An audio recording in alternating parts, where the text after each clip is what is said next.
llegó el maestro Paco Cruz, ya llegó el abogado César Gutiérrez Priego, ya llegó el flamante Premio Nacional de Periodismo Pepe Reveles. Gracias por acompañarnos. Ahora sí que, ¿por dónde le entramos, mi querido Paco? Tú dices.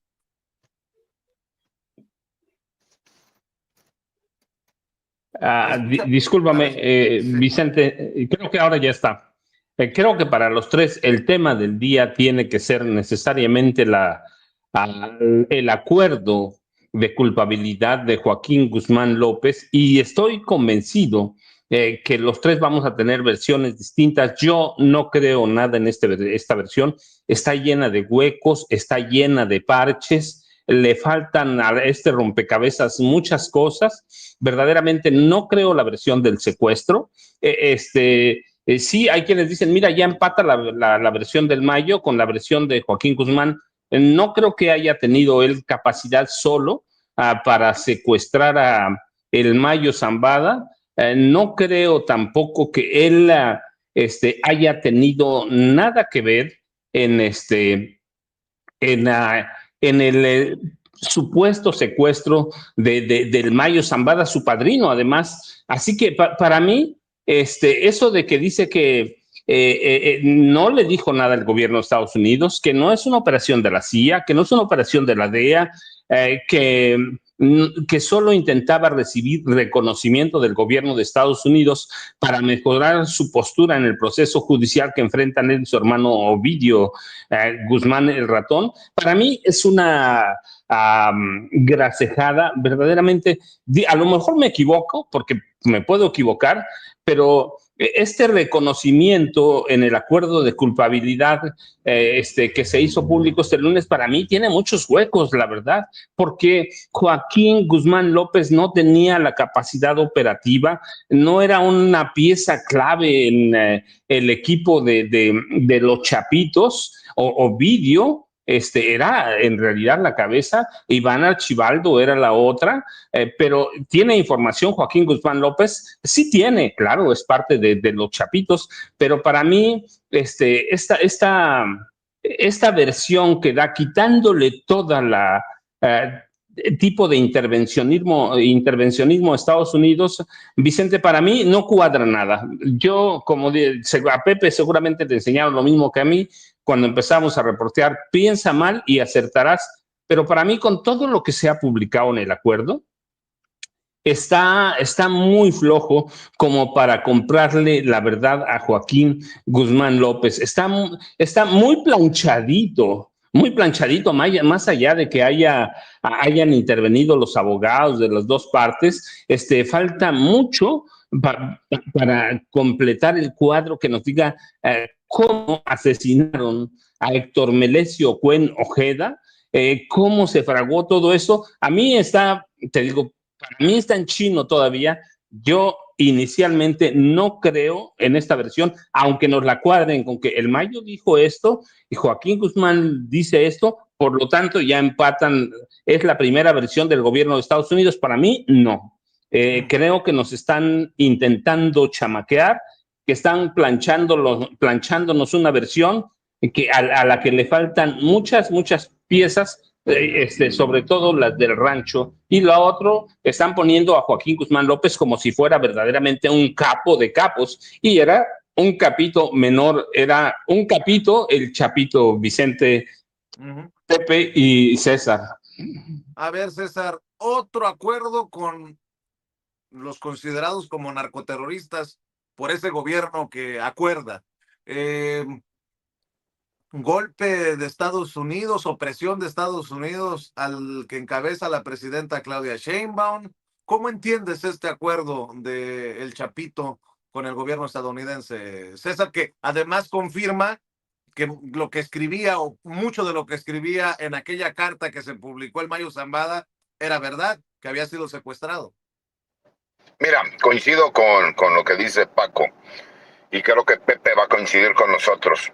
Lo que ya no queda lugar a dudas es que sí fue secuestrado el Mayo Zambada. Donde nos viene a nosotros, obviamente, esa información que no se encuentra, esa información, pues tiene que ver en el hecho de si tenía la capacidad Joaquín Beltrán López para él solo poder secuestrar a Ismael El Mayo Zambada. Segunda, queda corroborado que él cometió un delito en territorio nacional, que esas carpetas de investigación que el anterior fiscal debió haber desde hace mucho tiempo haber obtenido la declaración para poder indagar sobre lo que se veía tanto en la declaración del Mayo Zambada como del mismo Beltrán López, ¿no? Del Güero, pues obviamente, pues eso nos habla de la falta de capacidad de investigación de la fiscalía o de interés, ¿no? Me parece que toda la intención de llegar a un acuerdo con el menor de los chapitos es en el mismo sentido de tratar de justificar por qué el gobierno de los Estados Unidos sí termina haciendo una negociación con el líder de una facción criminal terrorista extranjera, y que de alguna forma también es un medio de presión para lo que hemos estado viendo en los diferentes países de América Latina. Porque no solo es contra México. Recuerda que en teoría el cártel de los soles es conocido por la información que terminan dando todos estos líderes criminales, en donde dicen que ellos tienen una relación con el gobierno de Venezuela por medio de un grupo criminal como los soles. Entonces viene a robustecer lo que Estados Unidos está haciendo en toda la región. Y me parece que va mucho de la mano de la política. Pero sí queda claro algo, sí se cometió un delito, sí fue secuestrado. Ahora lo importante es llenar esos vacíos, pero con información oficial. Y la información oficial es, yo opino lo mismo que Paco. Yo no creo que él haya tenido la capacidad para solo operar el secuestro de Ismael El Mayo Zambada y posteriormente poder ingresar a Estados Unidos, que ya lo estuvieran esperando autoridades del FBI y que simplemente un avión pudiera pilotear, llegar a Nuevo México, donde estamos hablando de que una de las bases aéreas y primer punto de defensa de los Estados Unidos se encuentra a pocos kilómetros, sin que hubiera tenido el conocimiento el gobierno de los Estados Unidos y además estar de acuerdo para que él pudiera ser recibido en ese momento por autoridades del FBI. Y si bien es cierto, dicen en el acuerdo que él no recibirá ningún tipo de beneficio por esta situación, la realidad es que al contrario, parecería que lo que están justificando es el hecho de que como él llevó al Mayo Zambada, gracias a eso es que va a poder él llegar a un acuerdo con el gobierno de los Estados Unidos. A ver, César, antes de ir con Pepe, tu nombre aparecía en la lista de los 43 de los 43 que aspiraban a la Fiscalía General de la República, candidatos, y Leticia Robles de la Rosa, la reportera de La Fuente ahí en el Senado, ha publicado en los últimos minutos los que serían los 10 perfiles elegidos en la Junta de Coordinación Política del Senado para enviarle a la presidenta como los finalistas, y tu nombre no está en la lista. ¿Qué sabes de esto, César? Si acaso sabes algo. Dice Leticia Robles de la Rosa que más allá de la lista de los 43 candidatos en la que tú aparecías, ya está la lista de los 10 finalistas, que incluye a la exdirectora jurídica de Pemex, Luz María Zarza Delgado, a el ex colaborador en la Fiscalía de la Ciudad de México cuando Claudia Sheinbaum era jefa de gobierno, Maribel Bojorges Beltrán, a una abogada de Veracruz de nombre Sandaluz González Mogollón, al exfiscal, a la exfiscal de la Ciudad de México, exconsejera jurídica de la presidenta Ernestina Godoy, a una exfuncionaria en la Secretaría de Seguridad de la Ciudad de México de nombre Mirna Lucía Grande Hernández, al abogado Luis Manuel Pérez de Hacha, al abogado de carrera judicial Alfredo Barrera Flores, juez magistrado, al amigo Hamlet García Almaguer, exdiputado por Morena, y con muy mala leche Leticia Robles de la Rosa. Bueno, con toda la reserva que amerita, dice ligado a la luz del mundo, le pone ahí. David Borja Padilla, abogado, y Miguel Nava Alvarado, expresidente de la Comisión de Derechos Humanos en Querétaro, que representó a las familias de las víctimas de la guardería ABC. Tú tenías conocimiento de esto y danos tu opinión. La verdad es que no tenía conocimiento, Vicente. Yo lo único que hice fue inscribirme en un derecho legítimo, ¿no? Sería ilógico de mi parte haber sido candidato a ministro y no aspirar como penalista a ser el titular de la Fiscalía General de la República, entendiendo que esto tiene que ver con acuerdos de carácter político y obviamente la cercanía que pudiese existir con el Ejecutivo Federal. La verdad es que no tenía conocimiento. Conozco algunos de los perfiles, incluso esta abogada de Veracruz de la que hablas fue candidata a fiscal general de justicia del estado de Veracruz. Me parece que muchos de ellos son muy buenos perfiles. Conozco personalmente a Hamlet Almaguer, por más que la mala leche que le estén tirando, creo que es un perfil importante, es un abogado reconocido y me parece que incluso la calidad de persona que él tiene es importante subrayarlo. Y la verdad es que no tenía conocimiento, y si son esos los candidatos del Senado, pues enhorabuena, tienen los méritos suficientes en una carrera para que puedan ser considerados por el Ejecutivo Federal para que puedan ir dentro de una terna. ¿Estás bloqueado, César? Pues no sé si estoy bloqueado, pero simple y sencillamente sé que yo no tengo padrinos políticos que me pudieran apoyar, ¿no? Yo lo dije desde el día 1, en un interés legítimo y en congruencia con mi persona, pues yo no podría dejar de participar para ser fiscal general de la República, entendiendo que no tenía yo ninguna posibilidad real. Eso no quita que pues yo voy a seguir apoyando el proceso y que si mi nombre no aparece, pues adelante para los nombres que aparezcan y que sean buenos perfiles que puedan ayudar a lo que es la Fiscalía General de la República. Con la reserva de dónde aparece la información, por eso la comparto. Yo tengo muchas diferencias y he criticado muchas veces a Leticia Robles de la Rosa, reportera de La Fuente ahí en el Senado. Estaba leyendo también, hay que decirlo, Pepe Reveles, el maestro Pepe Reveles, tu análisis de esta declaración de culpabilidad y admisión de secuestro por parte de Joaquín Guzmán López, el hijo del Chapo Guzmán. Muy interesante todo lo que se mueve, porque hay muchas aristas, Pepe Reveles. Pues sí, lo novedoso, muy buenos días a todos, Vicente, Paco, licenciado César Gutiérrez.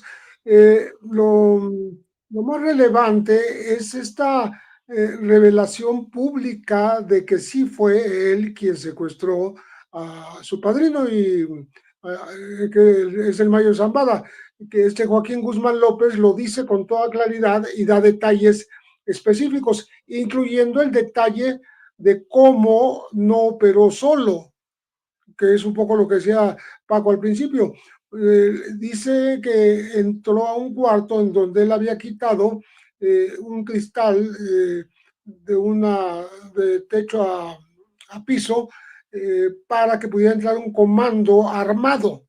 Nunca especifica a quién pertenecía este comando armado, si eran policías estatales, policías federales, si era gente del propio cártel de Sinaloa, pero esta gente sometió, no dice cuántos eran, pero me imagino que no menos de media docena, y lo somete, le pone una bolsa en la cabeza, lo ata de manos atrás, lo sube a una camioneta y se lo lleva a una pista para de ahí trasladarlo a los Estados Unidos, a la frontera cerca del Paso, entre Nuevo México y Texas.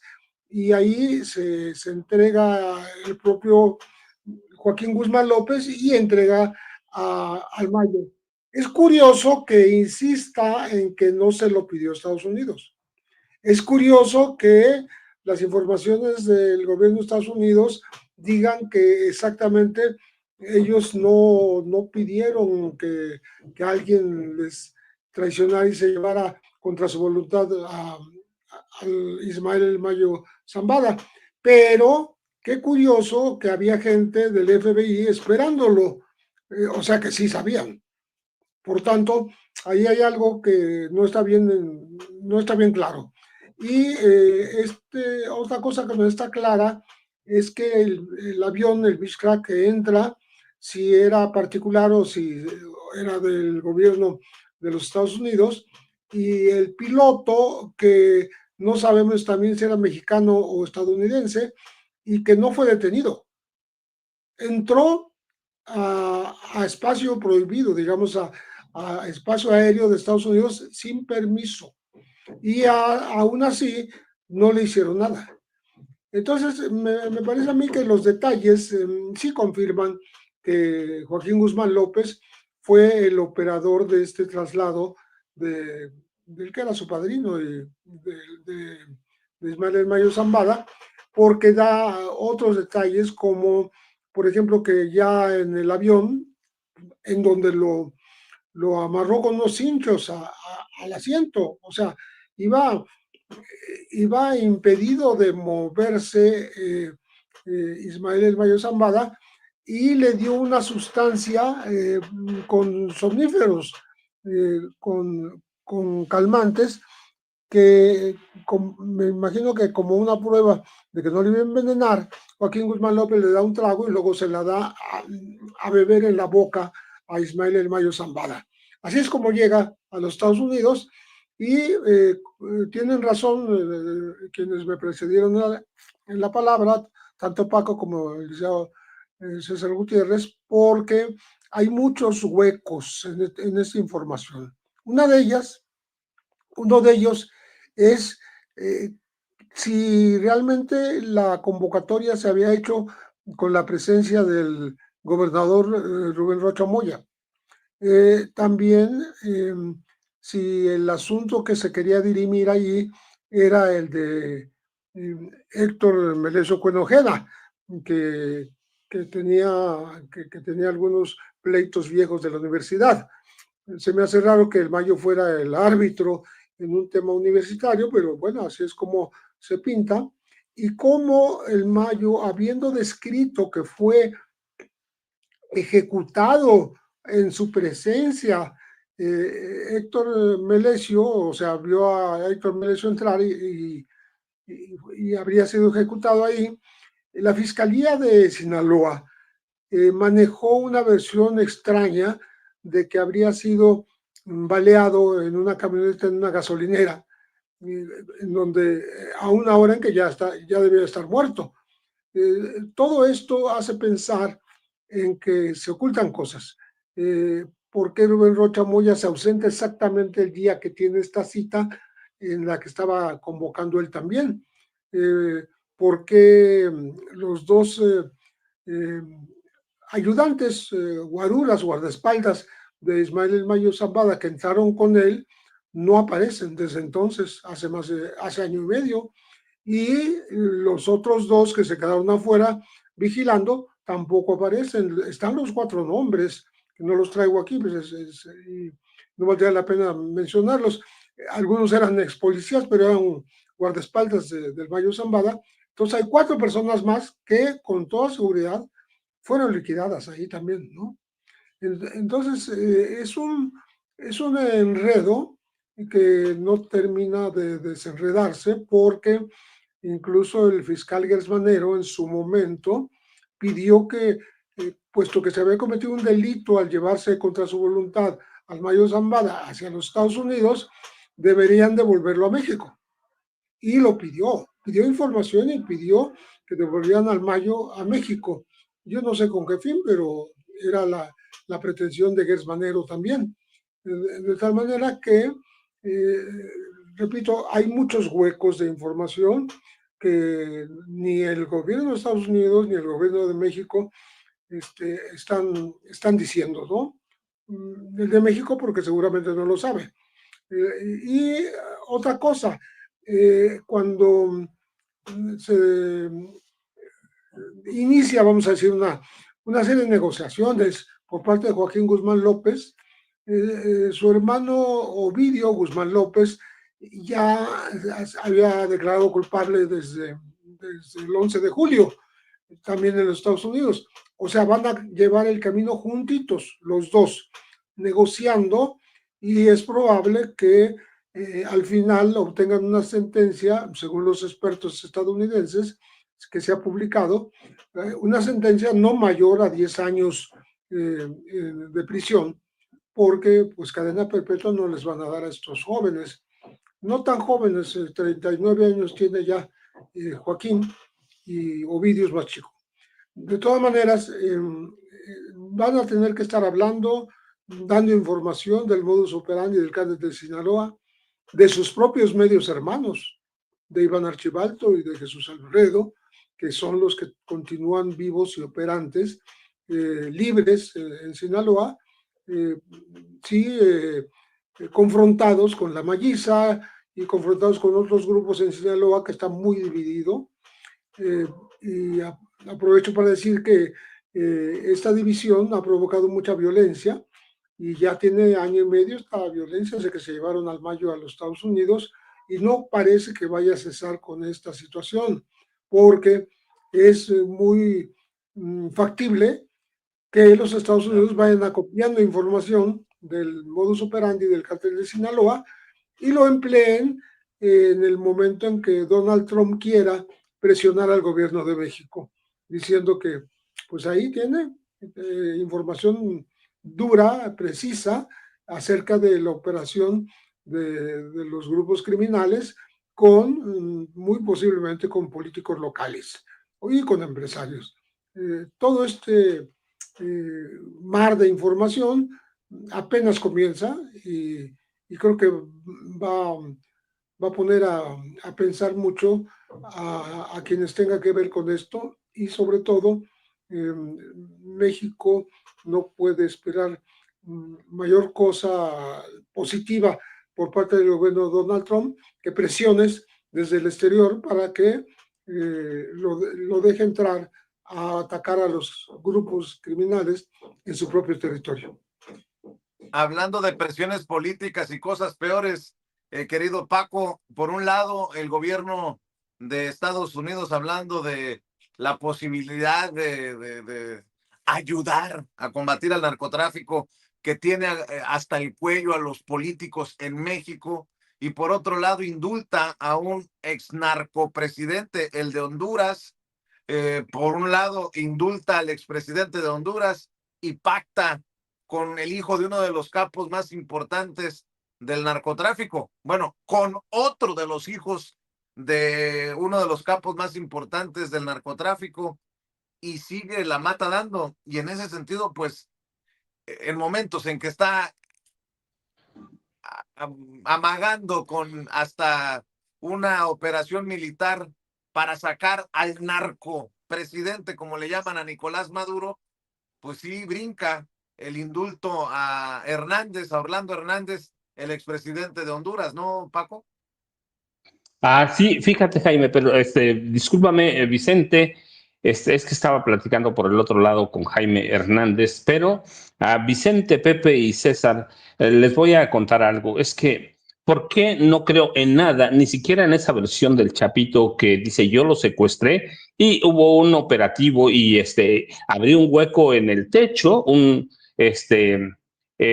tragaluz, por decirlo, gigante, por donde pudo entrar y pudo haber entrado un comando? ¿Por qué no lo creo? Porque debemos recordar las operaciones de la CIA en Centroamérica, operaciones de la CIA en Irán, operaciones de la CIA en Irak, que han quedado en el anonimato, pero así opera Estados Unidos, así opera la CIA. ¿Por qué estaba esperando el FBI? Decía bien Pepe, decía César. ¿Por qué lo estaban esperando? ¿Qué aeronave extranjera hubiera tenido la capacidad de violar el espacio aéreo en Estados Unidos, aunque sea por unos metros? Sé que yo conozco, yo viví 4 años y medio en Ciudad Juárez, es allí a donde hace frontera Santa Teresa, que es a donde Santa Teresa, Nuevo México, a donde te aterriza esta aeronave. Santa Teresa hace frontera con Ciudad Juárez y con El Paso, Texas, ¿sí? Y esa frontera, desde que yo vivía en los 80, está súper vigilada con drones, con aparatos de la más alta tecnología. Así que yo me pregunto, ¿es de veras alguna aeronave pudo haber violado el espacio aéreo de Estados Unidos? Claro que no, claro que ninguna. Y luego lo otro, lo estaban esperando. Lo estaban esperando. Hay manuales de la CIA, manuales del Mossad, que así operan. Si no lo queremos recordar es otra cosa, pero hay que recordar solo Centroamérica, ¿sí? Irán contras, todo, el tráfico de armas, hay que recordar la invasión a Panamá, la caída de Manuel Antonio Noriega. Así opera la CIA. Y para mí, yo hoy, con esta versión que da el Chapito, como la pintan, que es una novela prácticamente, una novela negra o una novela, un cuento de la CIA y del Chapito Joaquín Guzmán López, para mí es un cuento chino. Un cuento chino para vernos las caras, pero además la forma en que tratan de cuadrar la versión con la de El Mayo Zambada. Eso es tratar de cuadrarla, es ponernos para que digamos nosotros, pues sí, mira, así la pusieron y ya confirmamos que hay un secuestro. Para mí no está confirmado nada, porque es manual de operación de la CIA, manual de operación del Mossad, y este cuento es para mí es un cuento chino para vernos la cara, pero y para decir, como decían, mira, pues ya Estados Unidos ya da su primera versión. No, no hay una versión. Hay un cuento que quieren que nos traguemos. ¿Y por qué? Porque, regreso otra vez, Joaquín Guzmán López no era una cabeza en el narcotráfico. Sus hermanos sí. Ovidio era la cabeza, Iván Archibaldo eran las cabezas, pero Joaquín Guzmán López no. O sea, no tenía ese peso.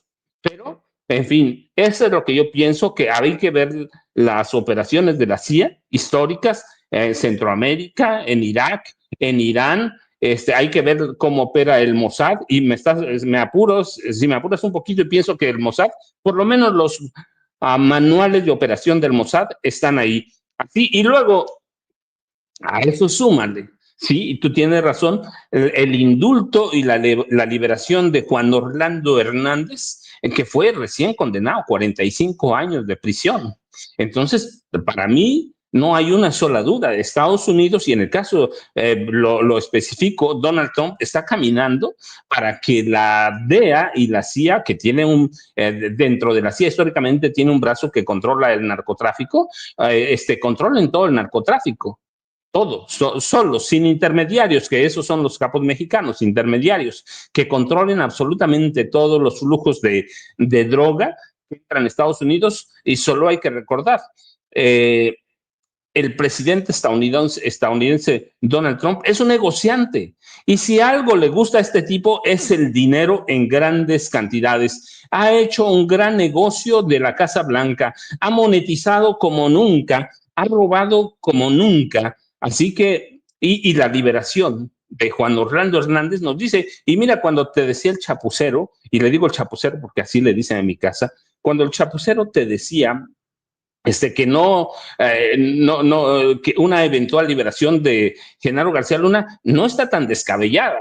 No está tan descabellada. Yo mismo lo he dicho, si en algún momento Genaro García Luna les entrega, no importa el proceso, no importa la condena, si les entrega información, lo liberan, Lo liberan, no importa nada, y Juan Orlando Hernández da la razón. Así que el chapucero tiene razón en mucho. Y luego ya te decía, nada más, hay que ver quién es Donald Trump, un ávido empresario que ha logrado catapultar su fortuna, por más que haya perdido en las criptomonedas, su fortuna a un nivel que no se había visto nunca en Estados Unidos. Ha sido, sí, durante más de 3 décadas, un hombre de negocios, un personaje cuya fortuna y personalidad le bastaron para codearse con todos los grandes magnates del momento, pero que él quiere más. Y tampoco hay que olvidar que es un criminal que está en la Casa Blanca, no lo digo yo, es un criminal convicto. Así que lo que parece que de pronto es un chiste, es una realidad. Donald Trump es capaz de todo, y por eso, regreso para cerrarlo, este tipo que es el 47º presidente de Estados Unidos, o la primera potencia mundial, es un tipo ávido de dinero limpio y sucio. Y ese dinero sucio implica el narcotráfico, recibido ese dinero a través de quién, de la DEA, de la CIA, en donde, en los grandes bancos de Estados Unidos que controlan el sistema financiero mundial. Vicente, Pepe y César. Gracias, Paco. César, ahora que regresó Andrés Manuel López Obrador, también circula, dicen, era cabrón el viejo, o algo así. Hay un ¿cómo se dice? Un corrido, ¿no? La Casa Blanca le va a copiar a las mañaneras de López Obrador y están estrenando su sección Medio Infractor de la Semana para señalar las noticias que consideran sesgadas o falsas sobre Donald Trump, solo por no dejar ahí nada más para aderezar la mesa. Mi querido César, vamos en esta segunda y última vuelta con tus comentarios, con tus opiniones. Mira, fíjate, Vicente, es lógico, si algo nos demostró, ¿no? López Obrador, y como bien lo dijo el Chapucero, es cierto que él fue el primer gran youtuber y comunicador en redes sociales, ¿no? Obviamente ya después hubo figuras como tú que retomaron ya un concepto periodístico por medio de YouTube y que pues, obviamente hasta el día de hoy seguimos viendo el éxito, pero creo que es la forma como ellos también se dan cuenta que pueden manejar la narrativa, situación que sí creo que ha estado en estos momentos fallándole al actual gobierno, porque parecería que las mañaneras son para contestar falsas acusaciones y no para generar la agenda, ¿no? Sí. Entonces, cuando nosotros vemos todo eso, mi querido Vicente, me parece que sí, en cuestión de narrativas, como tú dices, ¿no? Dijera el corrido, era cabrón el viejo, ya le quieren copiar, ¿no? Incluso por el hecho de, incluso la cadencia de cómo lo hacía, creo que ha servido, creo que la presidenta comunica muy bien, pero creo que la gente que está alrededor de ella en comunicación social les ha faltado un poco hacer que la mañanera sea la base y el fundamento de donde se retoman las noticias, situación que no estaba pasando ahorita. Y quisiera yo también ahondar en el hecho de, para mí sí queda claro que se cometió un delito y un secuestro en contra de Ismael El Mayo Zambada. Ahora lo importante es saber, porque yo coincido, la verdad es que Joaquín Beltrán López, el güero, no tenía la capacidad para poder secuestrar al Mayo Zambada, y menos solo. Por supuesto que tuvo que tener apoyo. Y también esto nos deja un hecho claro, trascendente e importante, ¿no? La vida de delincuente no paga bien.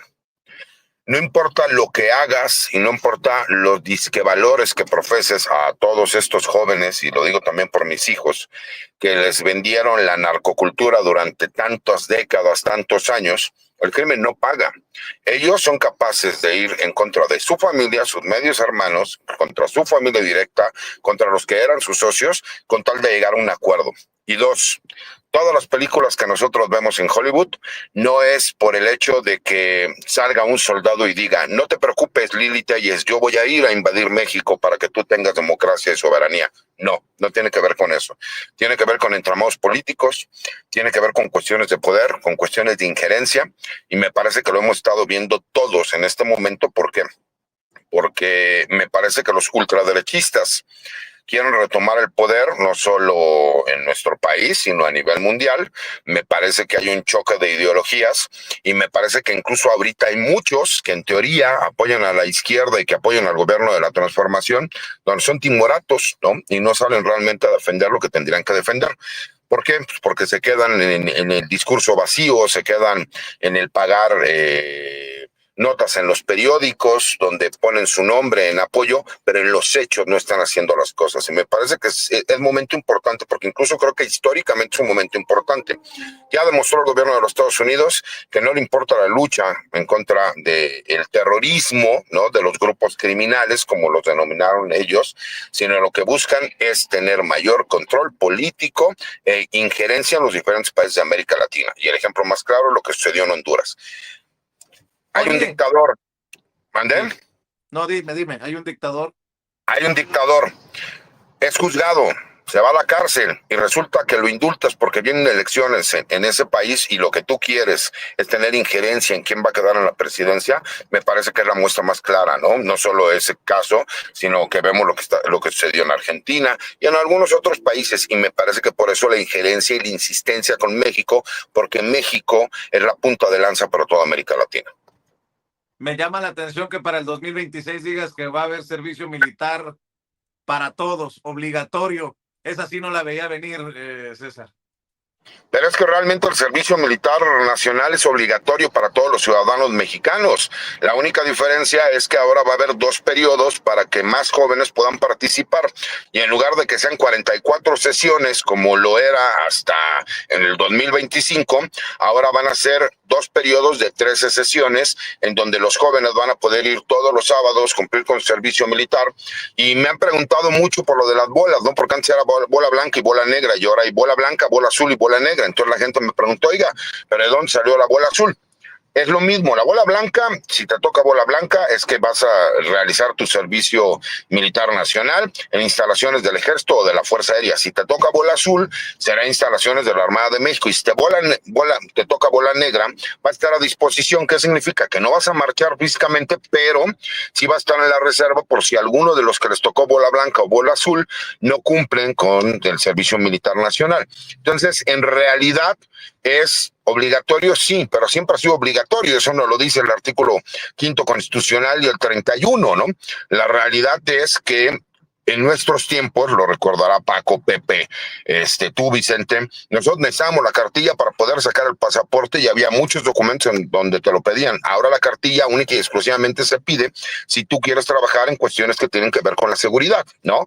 Pero me parece que es importante porque los jóvenes que han estado durante tantos años bombardeados por la narcocultura, el que tengan la posibilidad de tener una opción distinta, conocer a las Fuerzas Armadas, que a ellos ya les tocó vivir con el Ejército, con la Armada de México en las calles, pues obviamente no tengan ese temor, que conozcan un poco más lo que son obviamente las Fuerzas Armadas de nuestro país y que incluso vean que pueden tener otra opción. ¿Sabes tú que el porcentaje de muchachos que van al Servicio Nacional Militar, que terminan ingresando al Ejército, a la Fuerza Aérea o a la Armada de México o a alguna institución de educación militar es de cerca del 30%? Y en el caso de las mujeres que pueden hacer el Servicio Nacional Militar voluntario desde el año 2020, el porcentaje de mujeres que hacen el Servicio Nacional Militar es del 50% de las que lo realizan y posteriormente terminan ingresando a alguna de las Fuerzas Armadas que tenemos en nuestro país. Entonces me parece que es importante, es interesante, no es ninguna venganza, es simple y sencillamente que conozcan las Fuerzas Armadas, que es un periodo muchísimo más compacto y que sean muchos más jóvenes los que tengan la posibilidad de cumplir con el Servicio Nacional Militar. Muy bien, gracias por aclararlo, César. Vamos a cerrar con tus reflexiones, tus comentarios, tus opiniones, maestro Pepe Reveles. Bueno, pues me parece a mí que valdría la pena hacer un comentario de por qué ha sido retirado, porque esa es la verdad, de manera disfrazada, porque se le ofrece una embajada no sabemos todavía qué país, al fiscal Alejandro Pérez Manero, que había resultado en los últimos, en este gobierno, pues algo incómodo en la medida en que no resolvía muchos casos pues, de relevancia para el país. Tiene en la historia haber utilizado su puesto para beneficiarse personalmente y hacerlo de manera pues punitiva, porque cuando murió su hermano Federico en 2015, él se fue a acusar a la que fue su esposa y a la suegra de homicidio doloso por omisión, como si ellas hubieran tenido que ver con esta muerte, porque dijo que no habían tenido los cuidados suficientes para su hermano. Y bueno, ¿de dónde queda él, no? Si no lo cuidaron ellas, ¿por qué no lo cuidó él o por qué no se lo llevó, no? Porque tenía pues una enfermedad terminal.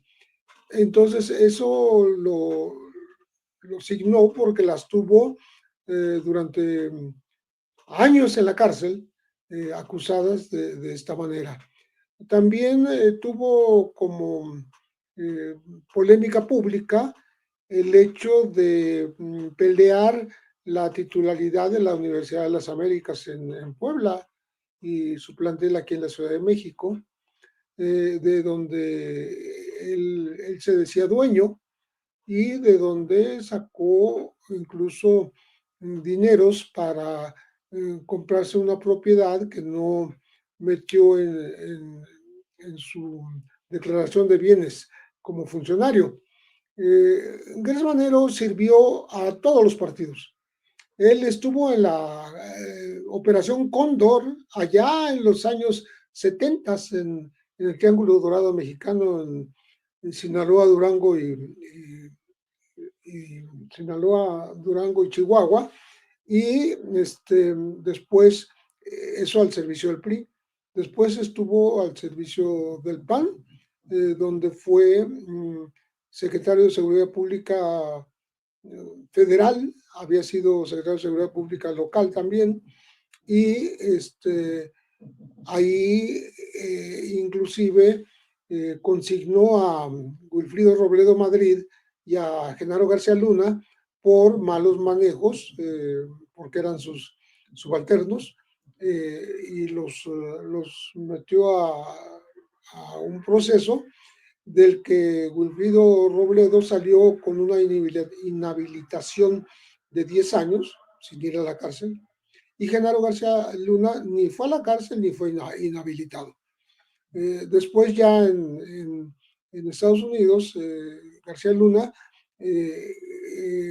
curiosamente, era pedido de regreso a México, después de haber sido capturado en Estados Unidos, olvidándose Gers, pues que había sido su propio enemigo, ¿no? Y acá nunca le hizo caso a Estados Unidos y lo dejó en un proceso en territorio vecino de la potencia, en el cual ya fue condenado Genaro García Luna, tras muchos esfuerzos de rehacer su proceso, ¿no? De iniciarlo nuevamente, fue condenado a 58 años de cárcel, lo que lo equivale casi a una condena de por vida, porque saldría después de los 90 años de la cárcel si es que esto ocurre. Entonces, son estos, hay casos relevantes de Odebrecht, de Pemex, de otras procedencias, en donde Gers no se vio efectivo, no investigó como debiera, no llegó a conclusiones que pudieran dar satisfacción a la sociedad mexicana y a los propios gobiernos a los que servía. Entonces estamos hablando de un fiscal, hay un artículo en El Financiero muy en contra de él, que escribió ni más ni menos que el ex fiscal de Hierro, como se le conoce a Javier Coello Trejo, diciéndole no solo corrupto, sino inepto, gente que nunca entendió la cuestión penal. Entonces, creo que no tiene una imagen buena, su propio talante personal es muy obsesivo, vengativo, es un hombre de malas maneras que estuvo durante muchos años, le faltaban un poco más de 2 años para cumplir el periodo para el que fue nombrado fiscal. Y bueno, ahora se le adelanta la salida, diciendo que la presidenta que pues había cumplido un periodo, un episodio en la vida y que se iría de embajador a un país que ni siquiera se ha designado, no se ha dicho a dónde iría, y pues Gers no tuvo otra más que aceptar. Y en cambio, pues la sustituta, primero como temporal, en este momento es Ernestina Godoy, la que fue fiscal de la Ciudad de México, pero entre los, como mencionabas hace rato, entre los más seguros aspirantes que pueden escoger el Senado, en los 10 está Ernestina, y seguramente la presidenta Claudia Sheinbaum va a tener preferencia por ella porque ya colaboraron juntas, no digo que sea incondicional, pero es muy cercana a ella, respetando la autonomía de una Fiscalía General de la República, pues puede haber momentos de más colaboración, de más comunicación, de más acuerdo entre ellas, repito, sin que pierda su autonomía, pero seguramente pues más cercana en bien de la marcha de la nación. Claro. Mi querido Pepe Reveles, Premio Nacional de Periodismo, a ver si me ayudas, Ceci, con el audio. Premio Nacional de Periodismo, autor de libros como Necropolítica, este libro que le he recomendado, Necropolítica y Narcogobierno, y también el libro de referencia sobre Florence Cassés e Israel Vallarta, el Afer Cassés, una historia de novela.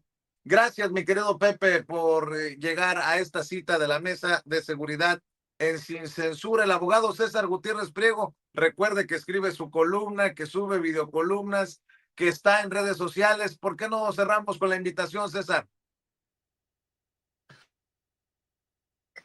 Sí, Vicente, como siempre, un placer estar aquí todos los martes con ustedes. Invito a la gente que me siga en mi cuenta de X, anteriormente Twitter, que es @CesarGutiPrim, a las videocolumnas que subo a TikTok como @CesarGutiPrim1 y César Gutiérrez Priego en YouTube, y a las columnas que escribo todos los martes en La Silla Rota y los jueves en el Heraldo de México, y por supuesto los martes aquí en la Mesa de Seguridad con Paco, con Pepe y contigo, mi querido Vicente. Les mando un abrazo y que tengan excelente día. Gracias, abogado César Gutiérrez Priego. Querido Paco Cruz, autor de libros como Las Damas del Poder, García Luna, El Señor de la Muerte, y libros de referencia desde hace más de una década como Tierra Narca y La Guerra que nos ocultan. Mi querido Paco, ¿por qué no cerramos con tus redes sociales, por favor?